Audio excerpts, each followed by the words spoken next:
الشیطان الرجیم بسم اللہ الرحمن الرحیم۔ اللہ تبارک و تعالیٰ کے نام سے شروع جو بڑا مہربان اور نہایت رحم کرنے والا ہے۔ پیارے دوستو، جب نمرود نے حضرت ابراہیم علیہ السلام کو آگ میں ڈالا تو حضرت ابراہیم علیہ السلام معجزاتی طور پر اس آگ کے اندر زندہ رہے، اور اس آگ میں زندہ رہنے کے بعد آپ اللہ تبارک و تعالیٰ کے حکم کے مطابق اس آگ سے زندہ باہر آ گئے۔ اس منظر کو دیکھ کر تمام نمرودی حیران و پریشان ہو گئے۔ اس کے بعد حضرت ابراہیم علیہ السلام نے بابل سے ہجرت کرنے کا ارادہ فرمایا، اور حضرت ابراہیم علیہ السلام اپنے اہل خانہ کو لے کر ہاران نامی علاقے کی طرف ہجرت کر گئے۔ حضرت ابراہیم علیہ السلام کی شادی اپنی چچا زاد بہن حضرت سارہ سے پہلے ہی ہو چکی تھی۔ جب حضرت ابراہیم علیہ السلام کی عمر 75 سال ہوئی تو اس وقت اللہ تبارک و تعالیٰ نے حضرت ابراہیم علیہ السلام کو بیت المقدس کی طرف ہجرت کرنے کا حکم دیا۔ چنانچہ حضرت ابراہیم علیہ السلام اپنے اہل و عیال کو لے کر بیت المقدس کی طرف ہجرت کر گئے، اور وہاں کچھ عرصہ گزارنے کے بعد پھر اللہ تبارک و تعالیٰ کے حکم کے مطابق مصر کی طرف ہجرت کر گئے۔ حضرت ابراہیم علیہ السلام کی شادی کے بعد حضرت ابراہیم علیہ السلام کے پاس کوئی اولاد نہ تھی، یہاں تک کہ آپ اپنی عمر کے آخری حصے کو پہنچ گئے۔ اس وقت آپ کی بیوی حضرت سارہ رضی اللہ تعالی عنہا نے فرمایا کہ میں چاہتی ہوں کہ آپ حضرت ہاجرہ سے نکاح کر لیں، ہو سکتا ہے کہ اللہ تبارک و تعالیٰ آپ کو اولاد کی نعمت سے نواز دے۔ اس کے بعد حضرت ابراہیم علیہ السلام کا نکاح حضرت ہاجرہ سے ہو گیا۔ حضرت ہاجرہ حضرت سارہ رضی اللہ تعالی عنہا کی ایک کنیز تھی جو نہایت ہی متقی، پرہیزگار اور نیکوکار خاتون تھی۔ چونکہ حضرت ابراہیم علیہ السلام کی کوئی اولاد نہ تھی، لہٰذا اس وجہ سے حضرت سارہ رضی اللہ تعالی عنہا بہت زیادہ پریشان رہا کرتی تھی۔ اسی وجہ سے حضرت سارہ رضی اللہ تعالی عنہا نے یہ فیصلہ کیا کہ آپ کا نکاح ان کی کنیز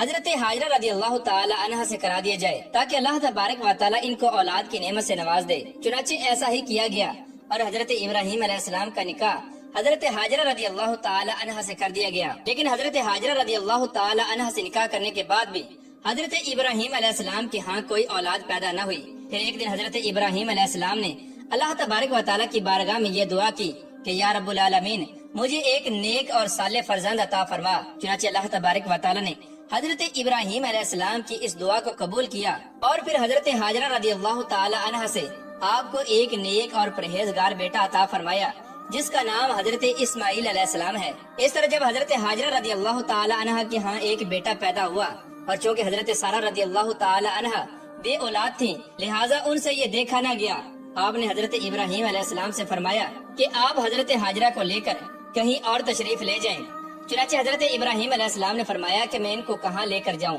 اس کے بعد قدرت الہی سے اللہ تبارک و تعالیٰ کی طرف سے وحی نازل ہوئی کہ اے حضرت ابراہیم علیہ السلام، آپ اپنے بیٹے حضرت اسماعیل علیہ السلام اور اپنی بیوی حضرت ہاجرہ رضی اللہ تعالی عنہا کو لے کر مکہ کی طرف ہجرت کر جائیں۔ چنانچہ جیسے ہی اللہ تبارک و تعالیٰ کی وحی نازل ہوئی تو حضرت ابراہیم علیہ السلام نے حضرت ہاجرہ رضی اللہ تعالی عنہا کو اللہ تبارک و تعالیٰ کا یہ پیغام سنایا کہ اللہ تبارک و تعالیٰ کا یہ حکم ہے کہ میں آپ لوگوں کو لے کر مکہ کی طرف ہجرت کر جاؤں۔ چنانچہ حضرت ہاجرہ رضی اللہ تعالی عنہا اللہ تبارک و تعالیٰ کا حکم سنتے ہی حضرت ابراہیم علیہ السلام کے ساتھ چلنے کے لیے تیار ہو گئیں۔ چنانچہ حضرت ابراہیم علیہ السلام اپنے شیر خوار بچے حضرت اسماعیل علیہ السلام اور اپنی بیوی حضرت ہاجرہ کو لے کر مکہ کی طرف روانہ ہو گئے۔ جب حضرت ابراہیم علیہ السلام مکہ کی وادی کے اندر پہنچے تو وہاں پر حضرت ابراہیم علیہ السلام نے اپنی بیوی اور بچے کو ایک درخت کے نیچے چھوڑ دیا اور خود وہاں سے واپس تشریف لانے لگے۔ پیارے دوستو، جہاں پر حضرت ابراہیم علیہ السلام نے اپنے شیر خوار بچے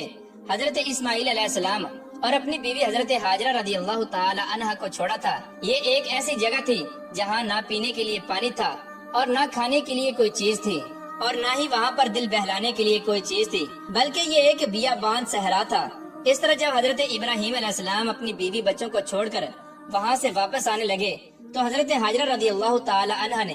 آپ کا دامن پکڑ لیا اور آپ سے کہنے لگی کہ اے حضرت ابراہیم علیہ السلام، آپ ہمیں ایسی جگہ پر چھوڑ کر جا رہے ہیں جہاں نہ پینے کے لیے پانی ہے اور نہ کھانے کے لیے کچھ ہے۔ تو اس وقت حضرت ابراہیم علیہ السلام نے حضرت ہاجرہ رضی اللہ تعالی عنہا کو چند کھجوریں دی اور پانی کا ایک مشکیزہ دیا اور پھر سے واپس لوٹنے لگے۔ تو حضرت ہاجرہ رضی اللہ تعالی عنہا نے حضرت ابراہیم علیہ السلام کا دامن پکڑ لیا اور آپ سے پوچھنے لگی کہ آپ ہمیں اس صحرا میں چھوڑ کر کہاں جا رہے ہیں؟ تو حضرت ابراہیم علیہ السلام خاموش رہے۔ پھر آپ نے پوچھا کہ آپ ہمیں چھوڑ کر کہاں جا رہے ہیں؟ تو حضرت ابراہیم علیہ السلام پھر خاموش رہے۔ پھر تیسری مرتبہ حضرت ہاجرہ رضی اللہ تعالی عنہا نے پوچھا کیا یہ اللہ تبارک و تعالیٰ کا حکم ہے؟ اس وقت حضرت ابراہیم علیہ السلام نے ہاں میں سر ہلایا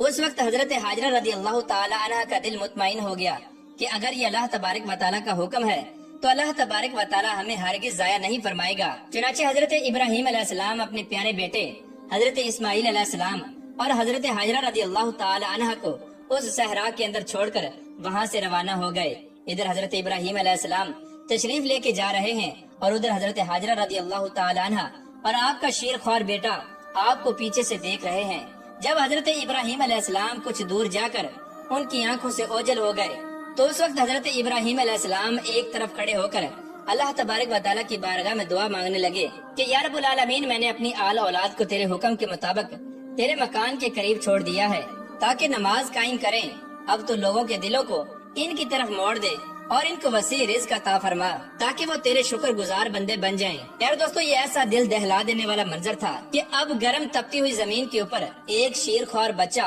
اور ایک ماں موجود تھی اور ہر طرف صحرا ہی صحرا تھا اور دور دور تک کسی کا نام و نشان تک موجود نہ تھا۔ چنانچہ اس طرح حضرت ابراہیم علیہ السلام اپنے شیر خوار بیٹے اور اپنی بیوی حضرت حاجرہ رضی اللہ تعالی عنہ کو اس صحرا کے اندر چھوڑ کر واپس تشریف لے گئے۔ اس طرح حضرت ابراہیم علیہ السلام کے جانے کے بعد حضرت حاجرہ رضی اللہ تعالی عنہ کچھ دنوں تک اس پانی اور کھجوروں کے ساتھ گزارا کرتی رہی، لیکن بالآخر جب وہ کھجوریں ختم ہو گئی اور پانی بھی ختم ہو گیا تو اس وقت حضرت حاجرہ رضی اللہ تعالی عنہ بھوک اور پیاس سے نڈھال ہو گئیں، یہاں تک کہ آپ کا دودھ بھی خشک ہو گیا اور آپ بھوک اور پیاس کی شدت کی وجہ سے حضرت اسماعیل علیہ السلام کو دودھ بھی نہ پلا سکتی تھی۔ چنانچہ جب بھوک اور پیاس کی شدت بڑھی تو حضرت اسماعیل علیہ السلام زاروں کی طرح رونے لگے۔ حضرت حاجرہ رضی اللہ تعالی عنہ سے یہ منظر دیکھا نہ گیا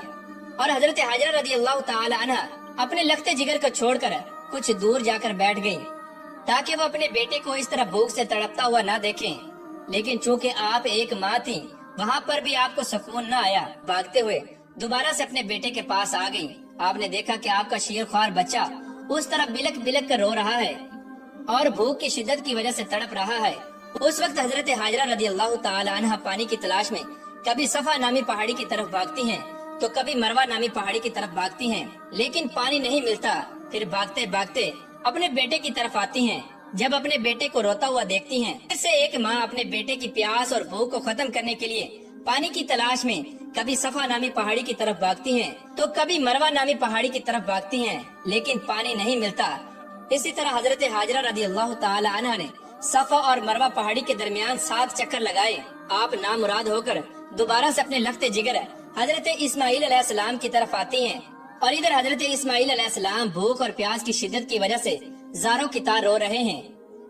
اور پتھریلی زمین پر اپنے پاؤں کو رگڑ رہے ہیں۔ یہ منظر جب اللہ تبارک و تعالیٰ کی ذات نے دیکھا تو اللہ تبارک و تعالیٰ کی رحمت جوش میں آئی اور جہاں پر حضرت اسماعیل علیہ السلام روتے روتے اپنے پاؤں کو رگڑ رہے تھے اسی مقام پر اللہ تبارک و تعالیٰ نے پانی کا چشمہ جاری کر دیا۔ یہ حضرت اسماعیل علیہ السلام کا معجزہ تھا